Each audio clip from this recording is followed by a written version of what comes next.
Bonsoir à toutes, bonsoir à tous. Heureux de se retrouver de nouveau. Dans la capsule de ce soir, nous allons aborder l'étude d'une fonction numérique. Comme vous pouvez le remarquer, c'est une fonction ln. Bien évidemment, le but de l'étude de cette fonction, c'est de se familiariser, de s'accoutumer, comment vous allez, bien évidemment, traiter des questions que vous aurez à traiter le jour de l'examen. Donc, ça, c'est le but vraiment de l'étude et la manière de répondre. Je vais vous lire l'énoncé du problème. Je vous laisse le temps de le relire. Donc, ce qui fait, dans cette capsule, je ne vais pas aborder la solution. La solution que vous aurez dans une autre capsule dont je vais vous laisser les références à la fin. Alors, soit f une fonction numérique définie comme suit. F de x est égal à ln de x carré moins 2x plus 2. Et c'est la courbe représentative de la fonction f dans le repère, bien évidemment, OIJ orthonormé. Première question. Vérifiez que quel que soit x appartenant à R, x au carré moins 2x plus 2 est égal à x moins 1 au carré plus 1. Deuxième question. Déduire que le domaine de définition df est égal à R. Calculer la limite quand x tend vers moins l'infini de f de x et la limite quand x tend vers plus l'infini de f de x. Montrer que quel que soit x appartenant à R, f de 2 moins x est égal à f de x. Déduire que la droite d'équation x est égal à 1 est un axe de symétrie de la courbe C.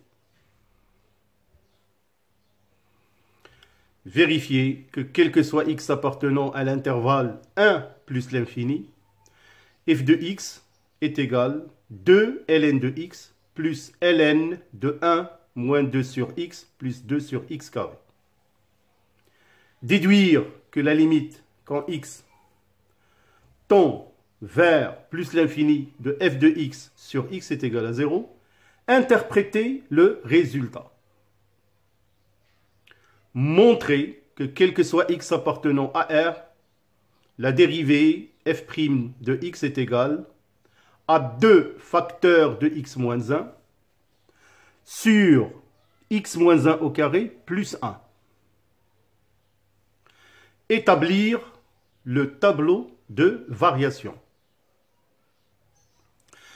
Montrer que quel que soit x appartenant à R, la dérivée seconde de x est égale à 2x facteur de 2 moins x sur x carré moins 1 au carré plus 1, le tout au carré.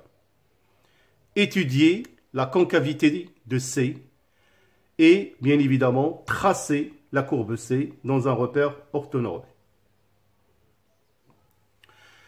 Montrer que la fonction f admet une fonction réciproque f-1 sur l'intervalle 1 plus l'infini. Déterminer son domaine de définition df-1 de x et définir f-1 de x. On pose t est égal à x-1. Montrer que l'intégrale somme de 0 vers 1 de f de x dx égale à l'intégrale somme de moins 1 vers 0 de ln de 1 plus t au carré dt. Par intégration par partie. Montrer que intégrale somme de moins 1 vers 0 de ln de 1 plus t au carré dt est égale à ln de 2 moins 2 somme de moins 1 vers 0 de t au carré sur 1 plus t au carré dt. on donne t au carré sur 1 plus t au carré est égal à 1 moins 1 sur 1 plus t au carré.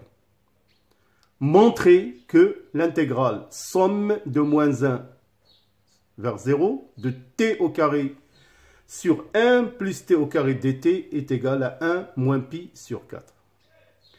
Déduire l'aire comprise entre la courbe C et l'axe des abscisses et les droites d'équation x est égal à 1 et x est égal à 0. Alors voilà mes chers élèves, donc c'est une fonction, bien évidemment, qui a fait l'objet d'examens de fin d'année au baccalauréat.